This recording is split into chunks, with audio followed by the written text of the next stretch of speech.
So a lot of times people always ask, how do I keep these things from tripping? Why do I do it? And so you can see here how I've actually wrapped this wire up off the ground.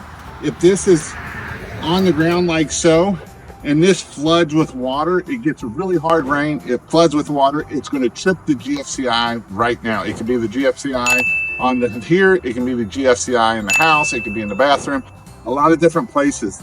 And so that is why when you're doing small bushes, when you're doing trees, whatever you're doing, you always want to make sure that these are up off the ground. Because when these are on the ground, it's just the way that this is going to trip, and then you're going to have issues, and then that's a callback. The last thing you want is callbacks. So this is a way to make sure that you don't have callbacks, is making sure these are up off the ground, so that way water can't get into these plugs.